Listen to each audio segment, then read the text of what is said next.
Hey everybody, and welcome back to my channel for this Sunday morning, afternoon or evening across the world where you may be at. And today I'm going to be talking about autism and the 8 senses that we have as a autistic person, autistic adult, autistic child, depending on where you are in your autism journey. But this is going to be mainly about how it affects me, but I'm going to be talking about the 8 in separate sections, but I'm going to tell you the 8 so you know what to expect.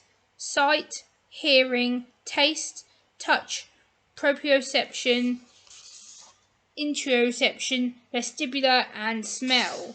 So these are the 8 sections that we all have as an autistic person, autistic adult, autistic child. And each one I'm going to talk about from my own personal perspective of how they affect me and how I deal with them to the best of my ability. This is something that isn't really talked about within the autism or disability community. I want to bring it to your awareness to help educate you and to help give you some research on what to look out for and how each sense may affect me if you see me or know me, and how to interact with me. So the first one is sight. I've always been very sensitive with my sight. I've always had problems with my eyes since I was very, very little. So sight has always been a big part of my autism. It's always been something that I'm going to have problems with probably for the rest of my life now, knowing me. But I'm very good with short distances. Like short distances, my sight isn't really affected, but long distances, like reading bus timetables, reading things that are long distance away, or reading newspapers that have like small print, you know, it can be really overwhelming and energy consuming for me. So things like bright lights, things that are shiny, or things that are like quite in your eyes, I'm like, whoa, I can't really deal with it. So the next one is hearing. This one is a really big trigger for me personally because I have very, very, very sensitive hearing. I hear a lot of high-pitched noises in general, things that go bang, pop, whoosh.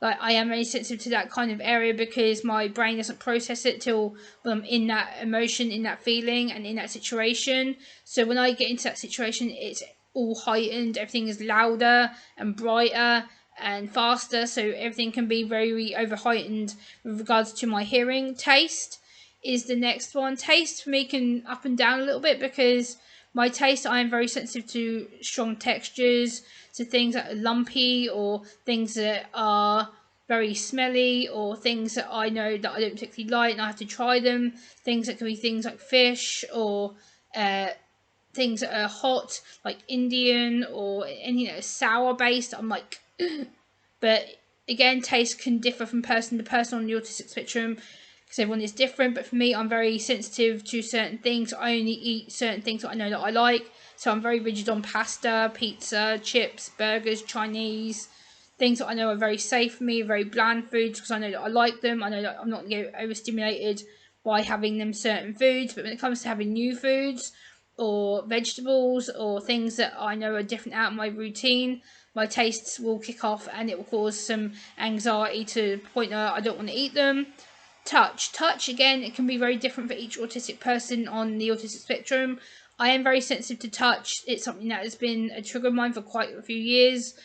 I like deep pressure touch, so I like people who like hug me. I like people who come up and like will give me like a deep pressure touch because it feels safe and warm. It feels like I can trust them. Whereas if you come up to me like start poking me like this, I get really irritated. I'm like, and I'll react to it. I'll be like, I'll push you away. If I don't know you, I don't like my hands being touched.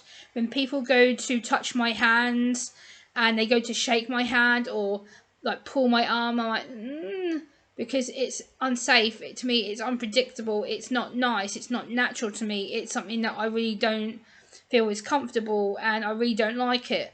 So the next one is proprioception, which is processing. So it's to do with information processing, auditory processing, smell processing. So for me, my proprioception is very, very heightened because I have to process a lot in a short time. So I have to constantly be on top of everything, processing every single bit of information I've been given, every single bit of information that's coming into my brain, every single bit of information that's come out of my head. Like when I'm doing these videos, I'm mentally process everything I'm saying, the speed that I'm saying it, the tone that I'm saying it, the eye contact, like everything like that can really, really overstimulate me. So proprioception is a constant barrier for me. Next one is called interoception, which is the inner self processing. So basically It's how we struggle with emotions and how we struggle to process inner self-critique, inner self-information. So things that we know about ourselves, that we are a good person, we are a strong person.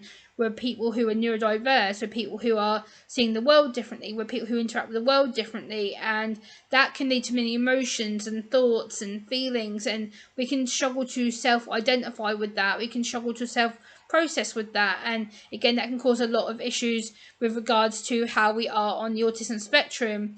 And it can also mean that I struggle to tell others how I am on the autism spectrum, how I process my emotions, how I can tell them if I'm safe or not, or how I'm feeling. It can take us a while to get through the inner self-critique and the inner self-doubt, the inner self-critical thinking. The next one is vestibular, which is balance. Balance, oh my god, I'm absolutely useless at this one. I cannot do very well on this one at all. Like, if someone says to me, oh, balance on one leg, Gemma, I can do it, but again, it comes to the fact that I'm very clumsy. I tend to fidget and I fall over, and my balance isn't very good. My balance has always been very bad, and my coordination sucks. This also comes under the coordination. My coordination is shocking, and I tend to fall over and bruise myself, and tend to not be able to balance for very long periods of time. I can do it for short periods, and then I tend to either lose track or lose balance or lose focus, and then that results in me falling over and causing a lot of injury to myself potentially. Not because I'm trying to do it, it's because I'm very clumsy and my brain just doesn't process where I am in time, where I am in space, to process how to balance. So again, I end up falling over and hurting myself. Smell is the one that really does trigger me no end, because it's something that I struggle with every day. Like I struggle with high pitched smells, low pitched smells that I might not be used to. So if, say for instance, I go into a restaurant and there'll be the most strongest smell of like bleach, or the strongest smell of curry, or something that I know that I don't like, I'm like, oh my god, like, what the hell? Like, it's disgusting. Like, I can't really cope with it. And, I think it'd be something that I can adapt to over time. But again, it takes me a while to self-identify with it. Things like shampoos, washing up powder, washing liquid, bubble bath, food such as fish, eggs, milk, can cause me to feel very nauseous, sick, dizzy, irritated, to the point where I just shut down and withdraw from social conversation, because I'm struggling to process what's going on around me. And a lot of times some people might say, oh, Gemma, you're not that affected, come on, knock it off. And I'm like, no, it is really overpowering, because my senses don't tell me when I'm going through a certain smell, a certain feeling, and it's not until I get through it, I'm like, oh, so that was touch, that was smell, that was sound, that was this. And, it's very overwhelming to go through every day on a constant basis. And again, a lot of people say, oh, well, you're just overstimulated. Yes, I am, because I have to face this every day. It's the same thing every day, every night. I have to face my sensory issues, and every time I start my day, I'm really heightened. So I'm on a more advanced heightened state than you neurotypical people who don't really understand what it's like for me. So I live on the main road, which is near the hospital and near the police station. So every day I hear ambulances, police cars, and all I can hear is this woo, woo, constantly. It's irritating as hell. Like, it really does irritate me. And then if it's not that, it's motorbikes. People going up and down on their motorbikes. And it's just like a whoosh, whoosh. And it really does irritate me.